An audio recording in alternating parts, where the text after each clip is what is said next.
Brian says, am I alone in thinking I can't learn past, present, and future? Can't I get by in any other easier way?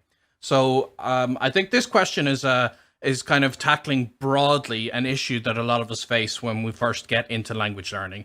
And I know I certainly felt this when I first got into Spanish, and the concept of learning basic past conjugations and different forms of the present, and they've got all these other ones, pluquamperfect, and like there's lots of grammatical terms for different ways of expressing times in languages.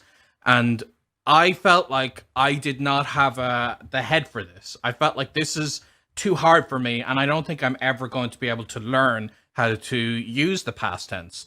And I think the biggest issue that I personally faced, and maybe you faced this as well yourself, Brian, is that I was thinking about it a little bit too academically, and I was looking at it from a purely grammatical perspective.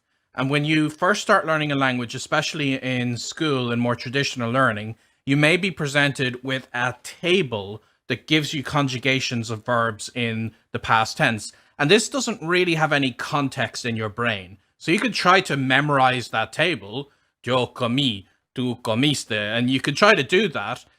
But that's like, for me, that didn't really mean anything in my head. This is just a table of information that I couldn't really see applying to the real world.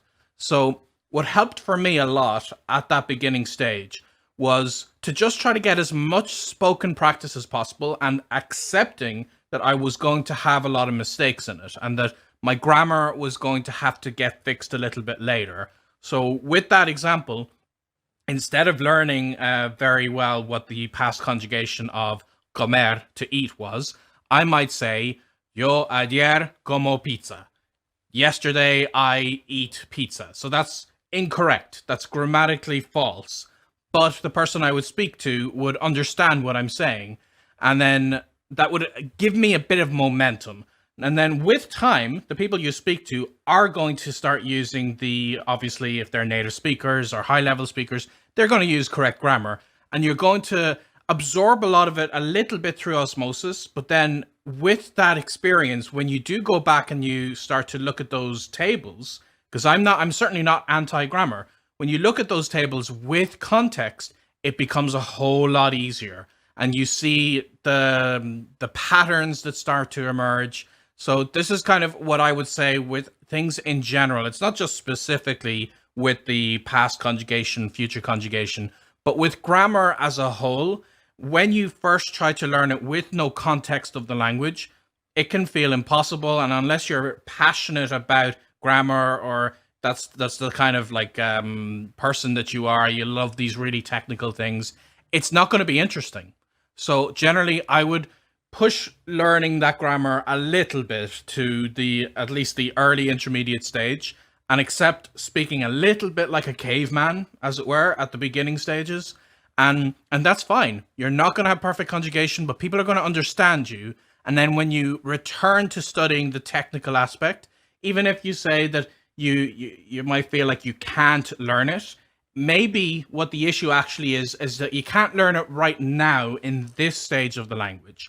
You can learn a lot of things. You can get a lot of practice, but maybe it is true that right this moment at the beginning stages, you can't learn past conjugations, and that's okay. It doesn't mean you can never learn it. It just means that maybe you need a bit more experience in other aspects of the language before you can actually start to learn it. So hopefully you find that answer useful, Brian. And I wish you the best of luck in your future in language conjugation learning.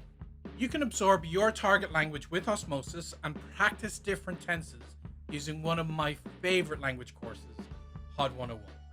With dozens of languages and hours of audio and video, it's a great way to begin or keep developing your target language. Sign up using our link to help our channel and to get loads of extra free material.